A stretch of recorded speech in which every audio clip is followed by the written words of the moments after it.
ગુરુ માતા સુદીક્ષાજી સાત સંગાથજી પ્રેમથી બોલજો ધને નિરાકારજી. વિપસના 8મો દિવસ. પરમાત્માનું ધ્યાનથી તપથી ધર્મ સચવાય છે ને લાભ થાય છે. તો આજે આપણો 8મો દિવસ છે વિપસનાનો. હવે બહુ જ થોડો સમય બચ્યો છે. એનો ભરપૂર લાભ લેવાના માટે ભરપૂર મહેનત કરીએ. તો મહેનત કરવા તો માટે જ આવ્યા છીએ, ધ્યાનનું તપ કરવા માટે જ આવ્યા છીએ, પુરુષાર્થ કરવા માટે જ આવ્યા છીએ. આજે જે ધર્મ ચર્ચા થાય છે તે વાણી વિલાસ છે અને તે બુદ્ધિ વિલાસનો વિષય બનાવવો નથી. પરમાત્માની ભાવનાવાળા લોકો ધ્યાનની આ વિધિને ધર્મ ધારણ કરવાના ઉપાયને બરાબર સમજવાને માટે જ આ ધર્મ ચર્ચાનો પ્રયોગ થાય છે. મુખ્ય વાત તો ધ્યાન વડે ધર્મ ધારણ કરવાનું છે. ધ્યાન ધર્મ ધારણ કરવા માટે જ અભ્યાસ કરવાનો હોય છે. ધ્યાન પ્રયાસ કરવાનો જ હોય છે. કેવી રીતે ધ્યાન પ્રયાસ કરીએ? ધ્યાન વિધિને બરાબર સમજીને ધ્યાન પ્રયાસ કરીશું તો જ લાભ થશે. તો આવો ફરીથી સમજીએ કે આ ધ્યાન સાધના કેવી છે, શું છે. આ વિધિ અંદર પરમાત્માને જાણવા છે અને પરમાત્માને જાણીને સમાન ભાવમાં સ્થિર રહેવાનું છે. ક્યારેક સાધકને એક જ શંકાની ભ્રાંતિ થઈ જાય છે. જે દુખાવાની શંકા થઈ રહી છે એનું મૂલ્યાંકન ન કરવા માંડે છે. મૂલ્યાંકન કરે છે તો એનો જ પ્રગતિનો માપદંડ માની લે છે. અને એક પ્રકારના દુખાવો થાય તો માની લે છે કે ધ્યાન સાધના બહુ ઊંચી છે. જો દુખાવો મટે તો ઊંચી છે, અને બીજા પ્રકારનો દુખાવો ન થાય માની લે કે ધ્યાન સાધના બહુ ખોટી છે. તો આ ખોટો માપદંડ છે. ધ્યાન સાધનામાં સાચો માપદંડ તો એ જ દુખાવો થઈ રહ્યો છે તેને જાણી રહ્યા છીએ, અને જાણીને સમાન ભાવમાં કેટલા સ્થિર રહીએ છીએ તે છે. દુખાવો ભલે થાય પણ સ્થિર રહેવું તે જરૂરી છે. તો પ્રગતિનો બરાબર માપ એ છે કે સમાન ભાવમાં રહેવું છે, દુખાવામાં નહીં. અંદરના ઊંડાણમાં જે કાંઈ ભેગું કરી રાખ્યું છે તેને બહાર કાઢવું છે. કેટલા લાંબા સમયથી ભેગું જ કરતા આવ્યા છીએ, યુગોથી. તેનો કોઈ માપ જ નથી. જરૂર તેવા કર્મો કરીને ખોટા કચરો ભર્યો છે. આ ધ્યાન વડે તે દુખાવો બહાર આવે છે. તેમાં તો સુખનો પણ છે અને દુઃખનો પણ છે. તે માયાનો પણ હોય છે અને પરમાત્માનો પણ હોય છે. કયો સંસ્કાર વધીને સામે આવે છે તેને કેવી રીતે જોવો તે સમાન ભાવથી જોયો છે કે પછી સમાનતા ગુમાવી નાખીને જોયો છે? દુખાવાની સાથે જો સમાન ગુમાવી નાખી છે તો ફરીથી તે રોગ થવાનો છે. અને જો વેર ઈર્ષા કરશું તો ધ્યાનમાં પ્રગતિ થશે જ નહીં. તો જૂની આદતના સ્વભાવના કારણે જો વેર ઈર્ષા કદાચ થઈ પણ જાય તો જોવાનું છે કે પાછા કેટલા જલ્દી હોશમાં આવી ગયા તે મનમાંથી વેર ઈચ્છા ભૂલાણી છે. તે જ ધ્યાન સાધનાની સાચી સમજણ છે. જો વેર કર્યા પછી ભૂલાઈ જાય તો બરાબર છે. કયા પ્રકારનો દુખાવો છે તે નક્કી નથી, એની સાથે લેવા દેવા પણ નથી. ઘણીવાર શરીરમાં એવું પણ થાય છે, સૂક્ષ્મ દુખાવો ચાલુ થાય છે, તે અજ્ઞાનના કારણે ધ્યાન દેતા નથી. અજ્ઞાન છે તો ધ્યાન દેતા નથી, કે થોડો થોડો થાય રહ્યો હાલ છે. અને તે પછી તે દુખાવો વધી જાય ત્યારે ખબર પડે છે. ભલે ખબર પડી છતાં ગભરાવાનું નથી. તેને સાક્ષી ભાવથી જોશું તો આમ ટુકડાના તરંગ થઈ અને નીકળી જશે. ને ફરી સંસ્કાર કરવો નહીં, ફરી નવા વિચાર આ ભૂલોની કરવી નહીં. જુઓ, અનાજની કોઠીમાં ઉપરથી અનાજ ભરીએ છીએ ને નીચેના હાણુકો કે હોલ વડે તે બહાર આવે છે. તે કોઠીમાં પહેલાં બાજરો ભર્યો હોય તો હોલથી બાજરો જ આવે છે. પછી ઉપર ચોખા ભર્યા હોય તો બાજરો અને ચોખા મિક્સમાં આવે છે. પછી એકલા જ ચોખા આવે છે. એ જ રીતે આપણા શરીર રૂપી આ એક કોઠી છે, સમજો. ને જે શરીરમાં આ ખાવું, પીવું, જોવું, સાંભળવું વગેરે ભરીએ છીએ તે ધ્યાન કરવાથી બહાર આવે છે. તો જે પહેલું ભર્યું હોય તેવું આવે છે, તેવા વિચાર આવે છે. પરંતુ પરમાત્માનું જો ધ્યાન કરશું તો તેવું શરીરથી બહાર આવશે. તો ધ્યાનમાં રહેવાથી શરીરરૂપી કોઠી સારી રહે છે. તો એમાં સારી વસ્તુ મતલબ બહાર આવે છે. તો સબર એટલે કે શ્વાસમાં રહેવાથી દુખાવા બીજા આવશે, તેને સમાન ભાવથી જોઈશું તો ખતમ થઈ જશે. શ્વાસનો પ્રયત્ન કરવો એ મુખ્ય છે. શ્વાસમાં રહેવાથી એટલો જ લાભ થશે કે શરીર અને વાણીના ખોટા કર્મોથી બચી જઈશું. પરંતુ અંતર્મનમાં મેલ પડ્યો છે, જે તે શ્વાસ વડે ઊંડાણ સુધી જોવું છે. તો આ ઊંડો શ્વાસ અંતર્મનની ઊંડી ગ્રંથિઓને કાઢે છે. આમ જેટલા ઊંડા શ્વાસ લેવાથી દુખાવો મટે છે. અને પ્રકૃતિના બે મુખ્ય નિયમ છે. તે વધારો તે સંસ્કાર વધે છે, તે વધારો તો દુખાવો વધે છે. અને જે સંસ્કાર ઓછા કરો તો દુખાવો ઘટે છે. ગમે એટલો કર્મ સંગ્રહ કેમ ન હોય, જો નવો સંગ્રહ કરવાનું બંધ કરીએ તો જૂના ખતમ થઈ જશે. પ્રકૃતિના બે નિયમને જાણો. નવા સંસ્કાર તે એક આહાર છે, જૂના સંસ્કારના ફળ બીજો આહાર છે. તો આ બંનેમાંથી કોઈને કોઈક આહાર મળે છે તો જ આ મન આગળ વધે છે.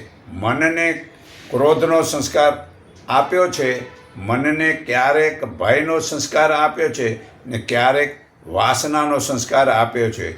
આમ નવા સંસ્કાર આપ્યા રાખો તો પછી જૂના સંસ્કાર નાશ કરવાનો વારો જ આવતો નથી. તો આત્માના જ્ઞાનથી જોવા લાગશું તો જૂના સંસ્કાર નાશ થતા જશે. તો જ સુખ આવશે અને દુઃખો મટશે. તો એક વાત, કેટલાક લોકો બુદ્ધ ભગવાને પૂછ્યું, પ્રભુ અમારું સારું કેમ થાય? તો બુદ્ધ ભગવાને તેમને મંગલ ધર્મ સમજાવ્યો. ગૃહસ્થોના માટે 38 મંગલ ધર્મ શીખવડાવ્યા છે. તેમાં પહેલેથી સાંભળો તો લોક ધર્મ જીવનના આ ઉતર ચઢાવ આવે છે. વસંત ખાન પાનખર આવે છે, સુખ દુઃખ આવે છે, યશ અપયશ આવે છે, લાભ નુકસાન આવે છે અને જય પરાજય આવે છે. લોક ધર્મ આનો ઉપયોગ કરવા છતાં જેનું મન દુઃખી થતું નથી તે સમાન ભાવમાં રહે છે, તો શોક વિનાનો રહે છે, નિર્મળ શુદ્ધ રહે છે, યોગ સંયમથી ભરપૂર રહે છે, તો ઉત્તમ લાભનું ધ્યાન લાગે છે. કેવી રીતે સમાન ભાવથી જીવન જીવીએ? ઉપરથી દુઃખી થઈને નહીં, અંદરથી સમાન ભાવમાં આવીને શરૂ કરો. ધ્યાન વડે મુક્ત થશો તો પરમાત્માનો કાયદો બધાને સમાન ભાવે જુઓ. તે ભલે હિન્દુ હોય કે મુસલમાન હોય કે જૈન હોય, બૌદ્ધ હોય કે ઈસાઈ હોય, પાપી હોય, તો પણ ધ્યાનથી તમે સમાન ભાવથી સારો મનુષ્ય જોશો તો તમે સારા બની જશો. ધર્મ આપણને સારો મનુષ્ય બનાવવાનું શીખવે છે. આ ધ્યાન મનુષ્યને સારા બનાવવા શીખવે છે. સારા મનુષ્ય બનવું તો પોતે પણ સુખીથી રહેશું અને બીજાને સુખી બનાવશું. સાચા જ્ઞાની બની જઈએ. આ બધું પોતાની ઈમાનદારી મહેનત પર જ આધાર છે. દરેક લોકો પોતાનો માલિક છે. પોતાની મુક્તિની ગતિ જાતે જ બનાવે છે. આ સમય કયો સંસ્કાર નાખવો એ પોતાના અધિકાર છે. જે ધર્મ ધારણ કરીએ તો જ સુખ મળે છે. ધ્યાનથી સફળતા થાય છે. તો જેટલા મૌન રહેશું એટલી સફળતા વધારે મળશે અને એટલું શરીરમાં ફૂર્તિ સારી આવશે અને એટલા જ વધારે યાદશક્તિ આવશે. આ મૌન ગજબનો લાભ થાય છે. અનુભવી કરી જુઓ. 1-2 દિવસ બોલો જ નહીં, કરી તો જુઓ અનુભવ. તો ધર્મ અમારો ભગવાન છે, ધર્મ અમારો નાથ છે, હું તો નિર્ભય છું, એ ધર્મ આપણી સાથે છે. તો વેર જેવો કોઈ રોગ નથી ને ઈર્ષા જેવું કોઈ પાપ નથી. મોહ વડે મનુષ્ય મૂર્ખ બને છે ને ધર્મ સંદેશોથી જાગૃતિ આવે છે. જેટલો ઊંડો વેર છે એટલા ઊંડી ઈર્ષા છે. જેટલા ઊંડા વેર છે તેટલા ઊંડા પાપ છે. તો જેટલું ભોગવો છો તેટલું બંધન થાય છે. જેટલું દેખો છો તેટલું બધું જ બંધનમાં પડે છે. ધ્યાનમાં રહેવાથી આ બંધન છૂટે છે. જ્યારે નાભીમાં જવાથી સ્થિરતા વધે છે. માટે શરીર, વાણી, મનને તેના કર્મને સુધારી લો. વેર છૂટે તો સમાન ભાવ વધે છે. મળે પરમાત્મા સંતોષ રાખવાથી દૂર થાય છે આળસ, તો મળે સુખ શાંતિ. તો કોષ આ જે છે શરીરના શુદ્ધ થાય છે. કોષ 5 અન્નમય કોષ, પ્રાણમય કોષ, વિજ્ઞાનમય કોષ, જ્ઞાનમય કોષ, 5 કોષ છે. તો હું તમને બુક નંબર 16 પાના નંબર 6 અને 7 પછી 105 અને 106 વાંચી સંભળાવું છું કે જેને કારણે ફરી તમોને આ પુસ્તક વિપસના સિવાયનું પણ આ જ્ઞાન છે. તો જુઓ, આત્મજ્ઞાન જીવનમાં કેમ ઉતરતું નથી? આવું સિમ્પલ છે, સીધું છે, છતાં કેમ ઉતરતું નથી જાણો. આત્મજ્ઞાન જીવનમાં કેમ ઉતરતું નથી? કારણ કે સાવ સીધું છે કે આટલું જ કરવાનું છે. કેટલું? છળ, કપટ, દગો, વેર, ઈર્ષા અને અભિમાન છોડી દો અને સત્ય, ઈમાનદારીનું પોતાની ફરજ મુજબના કર્મનું વર્તન કરો તો આત્મજ્ઞાન ઉતર્યું સમજો. બસ આટલું જ કરવાનું છે. તે આત્મજ્ઞાન મેળવવાનું મોડું ન કરો, જલ્દી જાણો અને જીવનમાં ઉતારો. કારણ કે કોણ જાણે છે કે કાલે મૃત્યુ થશે. ભગવાન શ્રી કૃષ્ણે કહ્યું કે હે પાર્થ, આ લોકમાં કે પરલોકમાં કલ્યાણકારી કર્મ કરનારનો નાશ પામતો નથી જ. કેમ કે હે પાર્થ, શુભ કર્મ કરનારો કોઈ સાધક કદી દુર્ગતિને પામતો નથી. તે યોગભ્રષ્ટ સાધક પુણ્યકર્મ કરનારાઓના ઘેર જન્મે છે. આ ગીતા અધ્યાય 6 શ્લોક 40-41 પુરાવો છે. હે અર્જુન, જો મુક્તિની ઈચ્છા જોઈતી હોય તો વિષયોને ઝેર સમાન સમજીને છોડી દે. વિષય 5 છે: શબ્દ, સ્પર્શ, રૂપ, રસ અને ગંધ. શબ્દના વિષયથી હરણ મરે છે. શબ્દના વિષયથી હરણ મરે છે. મનુષ્ય જુએ છે અને આ શબ્દ સાંભળવાના છોડતો જ નથી. તેમાં સારા શબ્દ સાંભળો, પણ નિંદાના શબ્દ તો સાંભળવા જ નથી. પછી સ્પર્શના વિષયથી હાથી મરે છે. આપણે જોઈએ છીએ અને જે જગ્યાએ વિકાર જાગે એવી જગ્યાએ છબવું નહીં, કે જે ખરાબ વસ્તુ છે એને છબવું નથી. તો આ વિષયને ઝેર સમજીને છોડી દો. પછી રૂપના વિષયથી પતંગિયું મરે છે અને આપણે આ ટીવીમાં, કોઈ બી મોબાઈલમાં જે નથી જોવું એવું જોવાનું છોડતા જ નથી. પછી રસના વિષયથી માછલું મરે છે. આપણે જોઈએ છીએ અને આપણે જે નથી ખાવું એવું ખાવાનું છોડતા જ નથી. ભલે બીજા સમજાવે કે ભાઈ આ ખાવાથી રોગ થાય, તો પણ છોડતા જ નથી. અને ગંધના વિષયથી ભમરો મરે છે. પણ આપણે સેંટમાં ખબર છે કે સ્પ્રેની અંદર જે એસિડ છે એ એસિડ સૂંઘવાથી કે ચામડીમાં છબવાથી શરીરમાં રોગ થાય છે. પણ છતાં એ દુર્ગંધવાળી પેટ્રોલની, ડીઝલની, કોઈ બી ધુમાડાની વસ્તુ કે એસિડ કે ગમે તે આવા ખરાબ વસ્તુને સૂંઘવાનું છોડતા જ નથી. તો આ પ્રમાણે જીવજંતુઓ એક એક વિષયથી મરે છે અને મનુષ્ય 5 વિષયમાં છોડતા જ નથી. તો મૃત્યુ જલ્દી કેમ ન થાય તેમાંથી બચવાનો ઉપાય: 1. ચોરી ન કરો, જુગાર ન રમો, વ્યભિચાર ન કરો, જૂઠું ન બોલો અને તમોગુણી ખાવાનું છોડી દો. અને ક્ષમા, આર્જવ, દયા, સંતોષ અને પરમાત્મા, આ 5 જીવનમાં ઉતારો. આ 5ને પરમાત્મા સમજીને જીવનમાં ઉતારો તો જીવનમાં અમૃત સમજીને ઉતારી લે. તેમને પોતાના ચેતન સ્વરૂપનું આત્માનું જ્ઞાન થયું સમજો.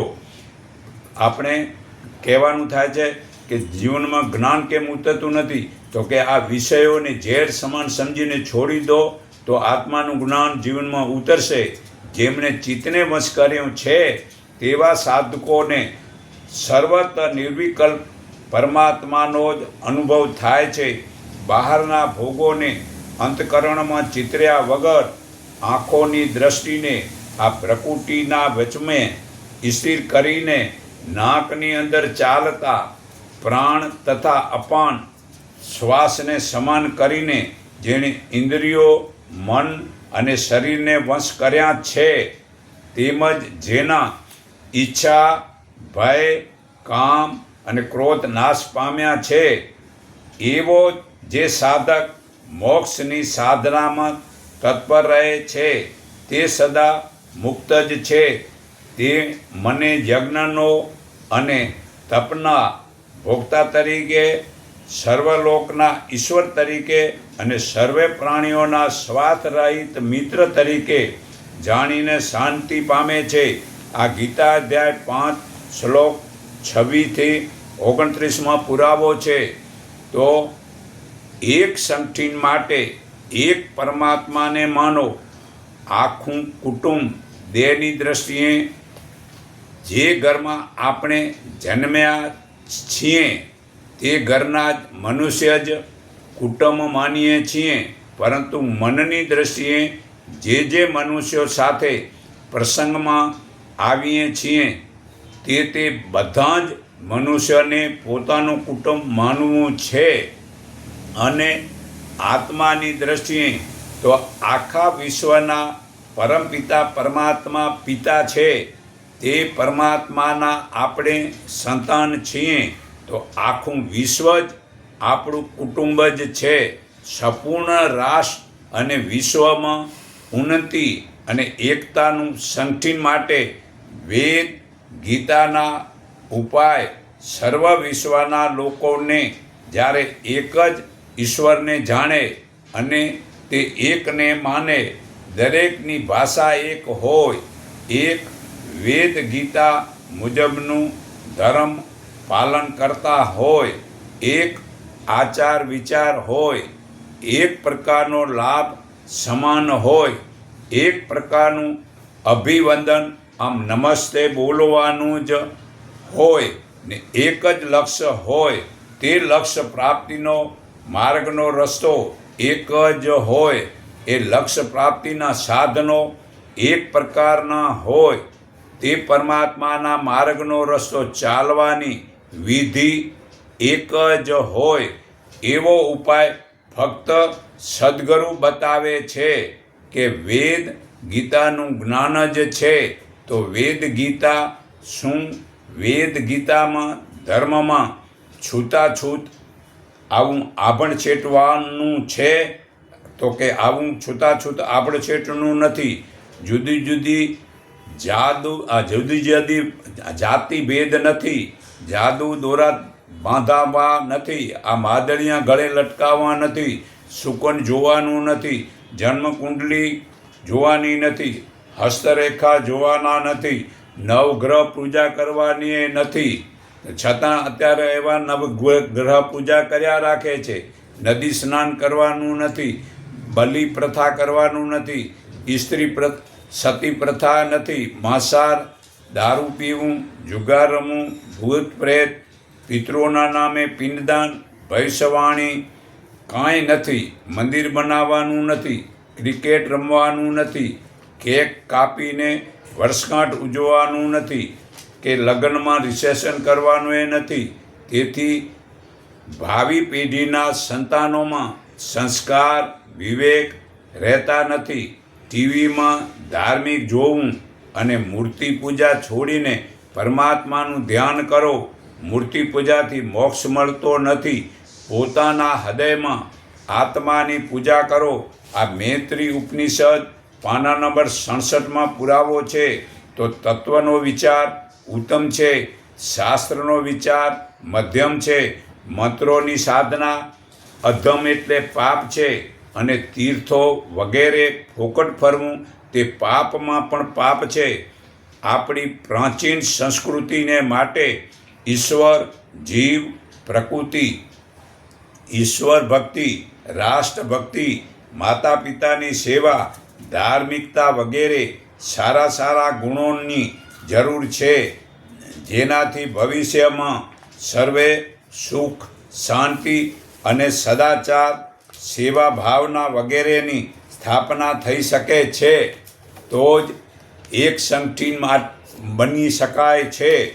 એક સંગઠન હોય તો જ સુખી થવાય છે.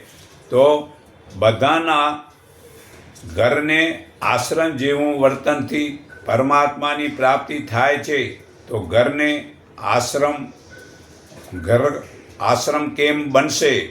દરેક સમયમાં જે ઘર ઊંઘવાનો સમય દરેક સભ્ય માણસોને ઊંઘવાનો સમય એક જ હોય. એને એક જ સમય દરેકને ઉઠવાનો સમય એક જ હોય. દરેકને પોતાની ઉંમર પ્રમાણે પોતાની ફરજ મુજબનું કર્મ કરે. દરેક સવારના ખુલ્લામાં ફરે. દરેક સાથે યોગાસન કરે. દરેકનું સ્નાન સમય એક જ હોય. દરેક લોકો એક ઈશ્વરને જાણે ને એકને માને. દરેકની ભાષા એક હોય. દરેક વેદ ધર્મને પાળે. દરેકની વિધિ એક જ હોય. એક વિચારનું જ આચરણ હોય. એક પ્રકારના લાભ હાનિ સમાન હોય.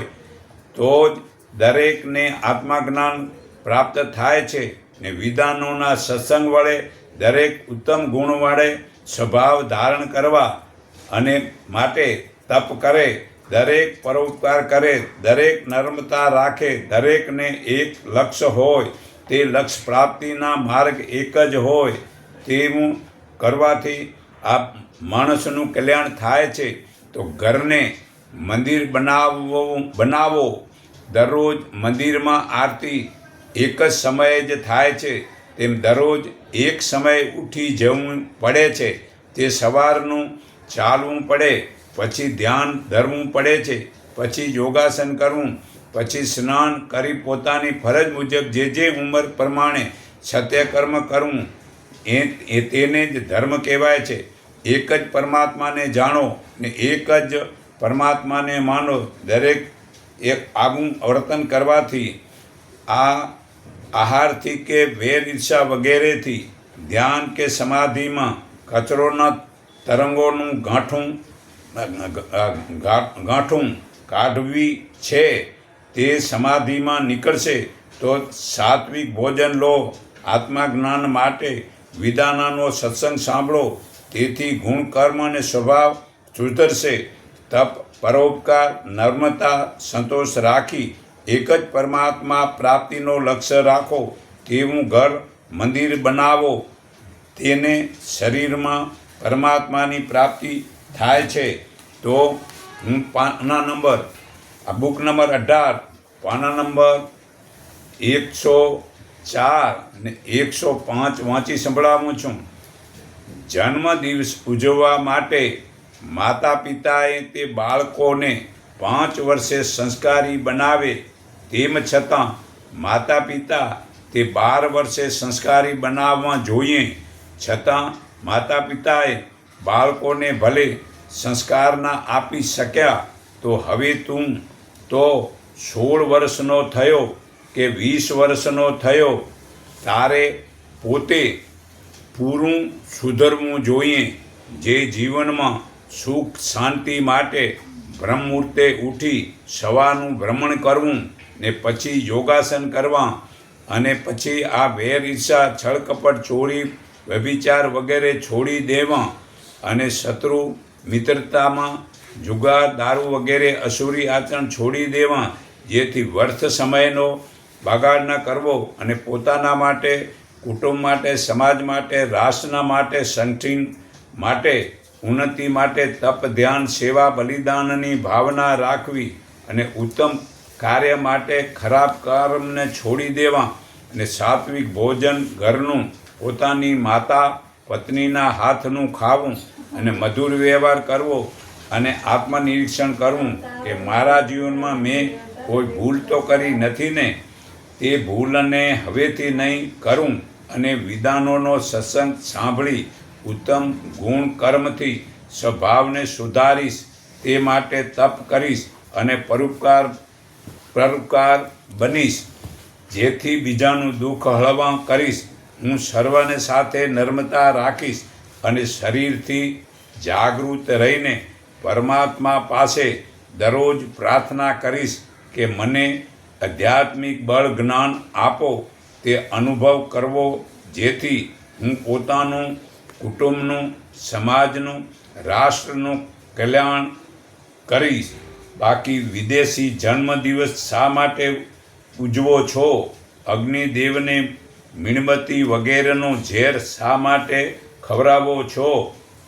વળી પાછા મૂર્ખા કેક કાપી એકબીજાને એઠી ખવડાવવી અને મીણબત્તી સળગાવી ઓલવો છો, તે બીજા જન્મે કાણો થાય છે. આ મનુસ્મૃતિ પાના નંબર 259 શ્લોક 52 પુરાવો છે.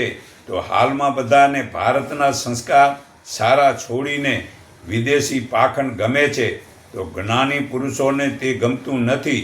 તે તો કહે છે તન મન ધન બચાવો, મોહ છૂટે તો મૌનથી પરમાત્માના લગ્ની લાગે છે. અને ધાર્મિક ગ્રંથો કે ગીતાનું મુખ્ય ઉપદેશ છે મૌન. પરંતુ મતભેદ ઝઘડાનું મુખ્ય કારણ છે લોભ. કે લોભનો અર્થ છે સમજે લોકો તે મૌન, ને મૌનનો અર્થ છે મોક્ષ, અને મોક્ષનો અર્થ છે પ્રેમ. તે પ્રેમનો અર્થ છે શરણાગતિ, અને શરણાગતિનો અર્થ છે આત્માજ્ઞાન. તે આત્માજ્ઞાન વડે લોકોનો મોહ નાશ થાય અને તે લોકોના જીવનમાં આત્માજ્ઞાન ઉતરી જાય છે. પછી તેમની શંકા મટી જાય છે. તે લોકો પછી તે પરમાત્માની આજ્ઞાનું પાલન કરે છે. હે અર્જુન, શું મેં કહેલો ઉપદેશ તે એકાગ્ર ચિત્તે સાંભળ્યો? અને હે અર્જુન, આથી તને અજ્ઞાનથી ઉત્પાદન થયેલો મોહ નાશ પામ્યો? અર્જુને જવાબ આપ્યો, હે પ્રભુ, આપની કૃપાથી મારો મોહ નાશ પામ્યો છે અને મેં સ્વધર્મ એટલે આત્માજ્ઞાન આદિની સમૃદ્ધિ પ્રાપ્ત કરી લીધી છે. હવે શંકા રહી નથી.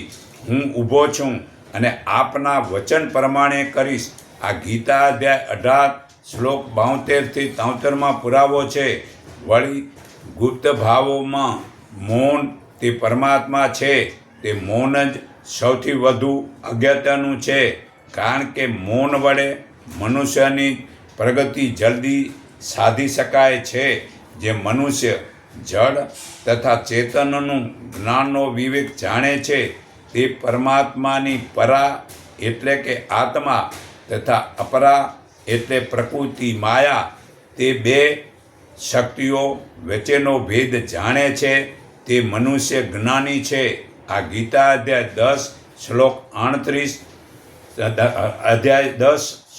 38 શ્લોકનો અર્થ છે મનની પ્રસન્નતા, સૌમ્ય ભાવ, મૌન, આત્મસંયમ ને ભાવનાની શુદ્ધિ એ મનનું તપ કહેવાય છે. આ ગીતા અધ્યાય 17 શ્લોક 16 પુરાવો છે. તો મૂર્ખા લોકો સમજતા નથી કે પરમાત્મા મિત્ર તરીકે સર્વના શરીરમાં છે અને લોકોને કર્મનો દોરી સંચાર કરી રહ્યા છે. જો કે સ્થાન કરતાં પ્રયાસ તથા ઇન્દ્રિયો એ ભૌતિક કારણો છે, તેમ છતાં અંતિમ મુખ્ય કારણ સવય ભગવાન છે. માટે મનુષ્ય માત્ર 4 ભૌતિક કારણો જ નહીં પરંતુ સર્વનું કારણ પણ જાણવું જોઈએ. જે મનુષ્ય પરમાત્માને જોતો નથી તે પોતાને જ કરતા માને છે, ને ફળની ઈચ્છા વિનાનો પરમાત્મા પરાયણ મનુષ્ય ઉત્તમ સુખને પામે છે. તો હું સર્વના હૃદયમાં રહેલા આત્માને, પરમાત્માને મારા હૃદય ભાવથી હું નમન કરું છું. સર્વને એકને માનો, એકને ઓળખો, એક સંગઠિત થાવ, એટલું કહી મારી વાણી વિરામું છું.